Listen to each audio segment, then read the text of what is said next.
Hello, this is Reverend Robert Jones, and welcome to another edition of Blues Chronicles. Today we take a look at the king of the boogie, none other than John Lee Hooker. Most sources acknowledge that John Lee Hooker was born August 22, 1912, around Tutwiler, Mississippi. John Lee was the youngest of 11 children born to a Baptist preacher named William Hooker. Following the death of his father in 1923, Hooker's mother married a blues singer by the name of William Moore. Hooker credited Moore with teaching him the droning guitar style that would become his trademark. John Lee ran away from home at the age of 14 and ultimately ended up in Detroit, working for the Ford Motor Company. It was in Detroit that he had his first great hit, Boogie Chillen. Hooker would literally work for Ford by day and then play at the clubs on Detroit's Hastings Street by night. When I first started to hobo,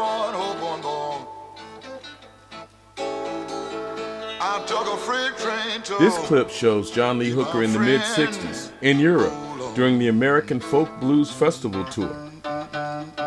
Right from the beginning, John Lee Hooker's music reflected a distinct style with highly individual improvisations.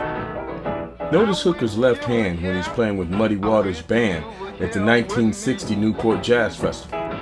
While the band is changing chords typical of a 12-bar blues, John Lee Hooker never leaves the E chord that he started with.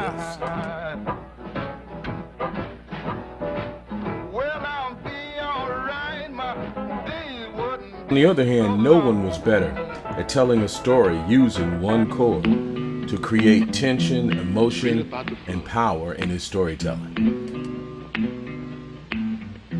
Happened a long time ago. A little country town. In Tupelo, Mississippi. Armed with nothing but his voice, a guitar, and a strong slapping foot, John Lee Hooker was a band by himself. From the 40s through the 90s, John Lee Hooker never changed his style to accommodate others. So starting in the 70s, others started to change their styles to accommodate him.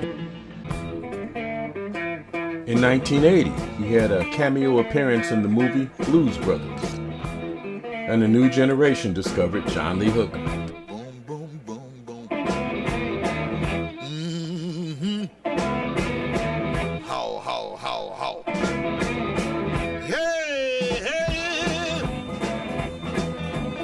John Lee Hooker's influence was worldwide. African musicians like Farka Toure would tire of talking about John Lee Hooker and the blues.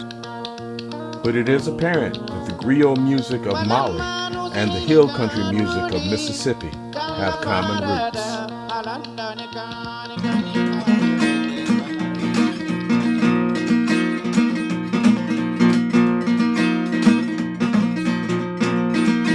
It seemed that by the late 90s, almost everyone wanted to record with John Lee Hooker.